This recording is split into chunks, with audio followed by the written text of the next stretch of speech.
বিসমিল্লাহির রহমানির রহিম।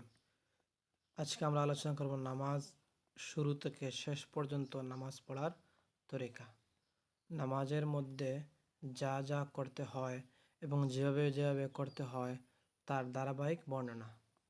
নামাজ পড়ার জন্য পবিত্র স্থানে দাঁড়ানো ফরজ। কেবলামুখী হয়ে দাঁড়ানো ফরজ, অর্থাৎ পশ্চিম দিকে। পা দুটো সোজা কেবলামুখী করে রাখা সুন্নত। অনেকে এদিক সেদিক রাখে। পায়ের মাঝখানে সামনে পিছনে সমান ফাঁক রাখবে যাতে পা সোজা কেবলামুখী হয়। দুই পায়ের মাঝখানে হাতের মিলিত 4 আঙ্গুলের পরিমাণ ফাঁক রাখা মুস্তাহাব। অনেকে পা আপনার এইভাবে 4 আঙ্গুল পরিমাণ ফাঁক না রেখে 1 বিগত এর চেয়ে বেশি রাখে অনেকে। এজন্য কমপক্ষে 4 আঙ্গুল ফাঁক রাখা মুস্তাহাব। নামাজের নিয়ত বাঁধার পূর্ব পর্যন্ত হাত ছাড়া অবস্থায় রাখবে, অর্থাৎ নামাজের নিয়ত বাঁধা হয়নি এখনো, এর পূর্ব অবস্থায় হাত ছাড়া অবস্থায় রাখবে। বাঁধা হাত বেঁধে রাখা মাকরুহ। অনেকে দেখা যায় ইমাম সাহেব ইকামত বলতেছেন, সে হাত বেঁধে রয়েছে, তখন হাত বাঁধা মাকরুহ। উভয় পায়ের উপর সমান বর করে দাঁড়াবে। এক পায়ের উপর সম্পূর্ণ বর করে দাঁড়ানো মাকরুহ। নিয়ত করা ফরজ।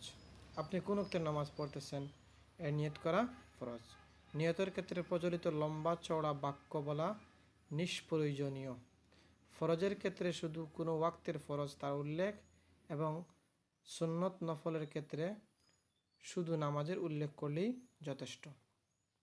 নিয়তের ক্ষেত্রে হৃদয়ের অনুভূতি দ্বারা অমুক নামাজ পড়েছি বলে ইচ্ছা করলে এতেই যথেষ্ট হবে। নিয়ত মূলত মনের ইরাদা বা ইচ্ছার নাম, তাই মনে মনে নিয়ত করলেই যথেষ্ট। তবে মুখে নিয়ত উচ্চারণ করাকে এই অর্থে উত্তম বলা যায়, এতে হৃদয়ের আকর্ষণ বেড়ে যায় এবং মনের খটকা দূর হয়।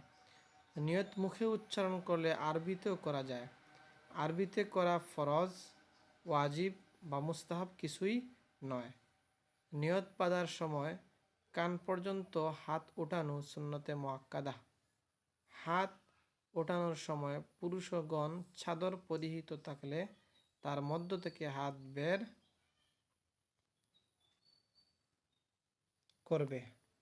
করবে। মহিলাগণ কাপড়ের মধ্যে থেকে হাত বের করবে না। মহিলাগণ সিনা পর্যন্ত হাত উঠাবে এমনভাবে যেন আঙ্গুলের অগ্রভাগ কাঁধ পর্যন্ত ওঠে। পুরুষ মহিলা উভয়ের জন্য হাতের তালু আঙ্গুলের পেটসহ কেবলামুখী রাখা, উপর দিকে নয়, সুন্নত।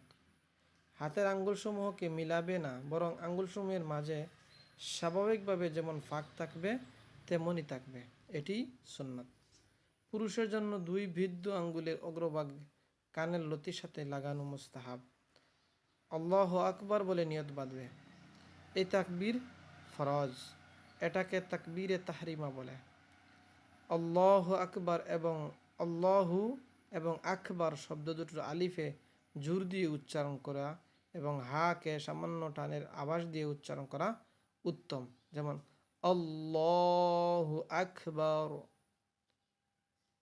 হাত উঠিয়ে কানের লতির সঙ্গে বৃদ্ধ আঙ্গুল স্পর্শ করার পর আল্লাহু আকবার বলতে শুরু করা উত্তম।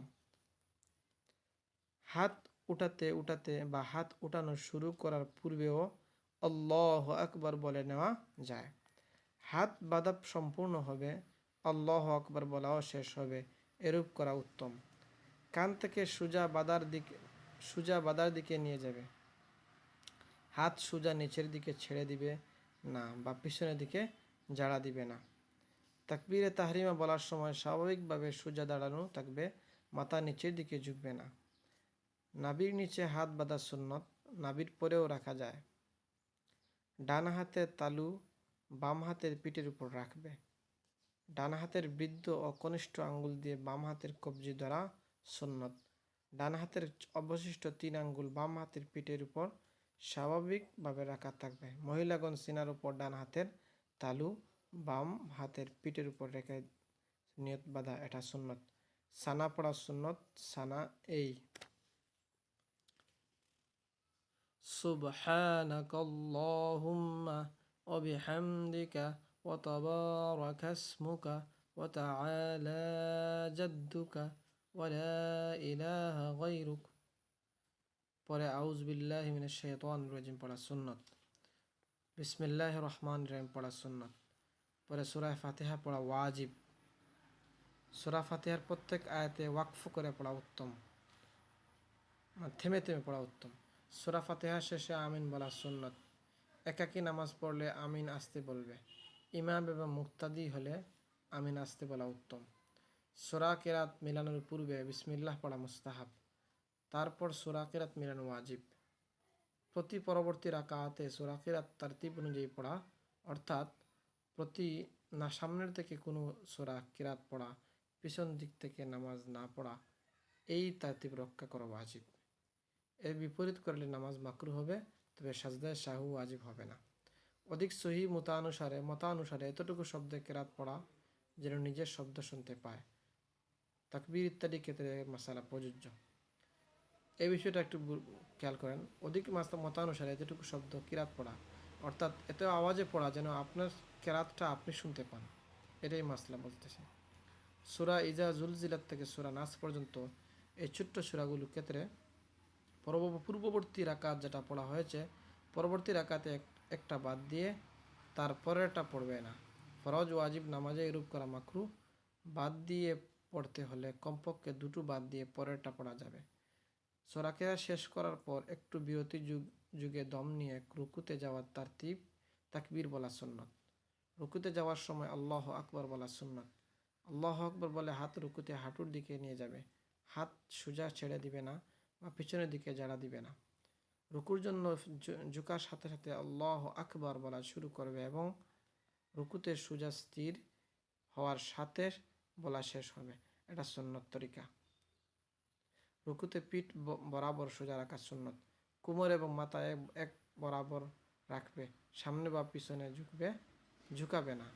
পাঁজর থেকে বাহুকে পৃথক রাখবে। আলহামদুলিল্লাহ, আজকে এই পর্যন্ত থাক। আমরা যে আজকে আলোচনা করলাম নামাজের শুরু থেকে শেষ পর্যন্ত, পরবর্তীতে ভিডিও নিয়ে আসবো ইনশাআল্লাহ এই নামাজের নিয়মগুলা। আপনারা আমাদের পাশেই থাকুন।